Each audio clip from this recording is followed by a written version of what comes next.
Gary, round 9, and in a lot of ways a bit of a familiar tale as we continued to play our best footy in patches, except this time it was against the current top side in the competition in Casey, and anything less than 4 quarters was never going to be enough to get the job done. No, it probably wasn't going to be, Sam, really. Look, we know they're playing at home. They're obviously at 1-6 and lost 1, and they'd got Box Hill scalped the week before. But having said that, we got into positions, I reckon, twice where we let them scoot away a little bit, and were able to, I guess, defensively work better.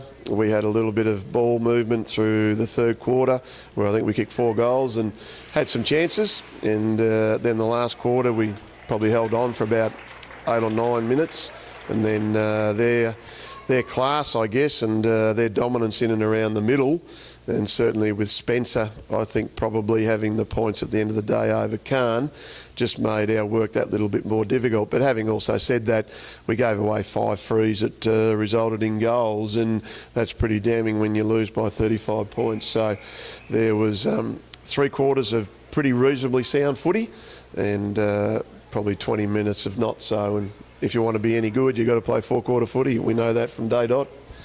To try and sort of keep a positive spin on things, individually a much improved performance from Sam Crocker yesterday, which was pleasing, but also young Tom Hobbs just continues to impress, and he certainly didn't seem out of place in such a high-pressure contest.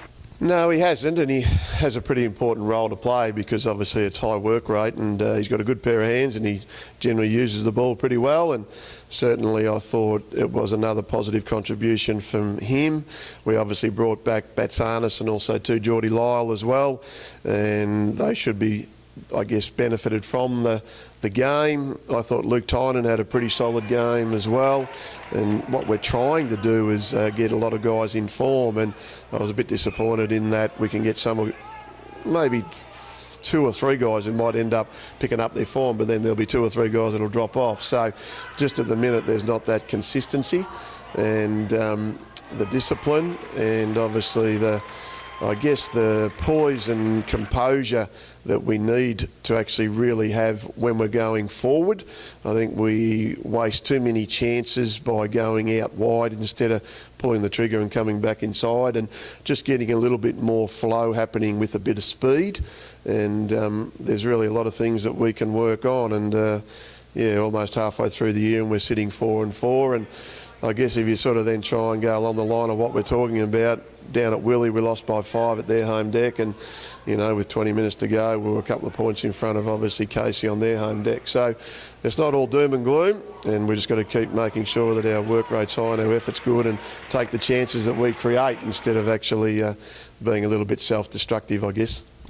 And it would have been remiss of us not to mention the Development League, who played a terrific brand of football yesterday to come away with their 3rd straight victory. So now yourself and the coaches are probably in a situation where you can begin to look at a few of the performances coming from those guys and continue to make changes as you see fit. Yeah, well, that's pretty true. They kicked 18 goals, so that's the best return forward between the 2 sides this year. So that was really pleasing. And Billy Hogan got 6, although he probably got 4 out of the goal square. But again, that's probably just been smart and been on the end of good play. But I thought there were really good performances from Daniel Bettison, who's probably not really played that much in the forward line. I thought Dan Toman and Alex Urban were really good in the middle of the ground, and obviously Lee Osmond gets through another game across half back, so that should be good for his match conditioning. We certainly need to really make sure that obviously guys are getting into good form, and that's the internal pressure that we speak of. So we've got 2 weeks now to see what we can do with obviously the results, and Coburg's always a big assignment. So yeah, we really need to get a wriggle on, and sustained footy is what we're going to be looking to do in the second half of the year.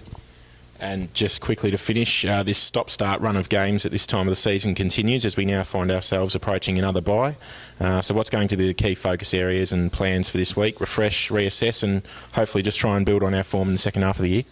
Yeah, that's pretty much what it is, Sam. Tonight we'll look at the debrief and I'll just show the last quarter. I think that's probably pretty pivotal in the why we lost the game.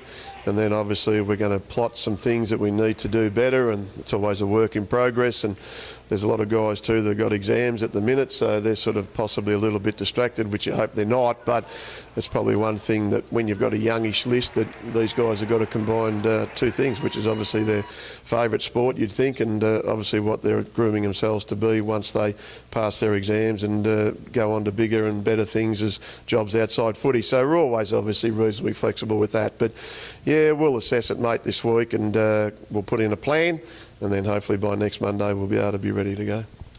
Well, Gary, thanks for your time as always, and enjoy the weekend off if you can. Thanks, mate.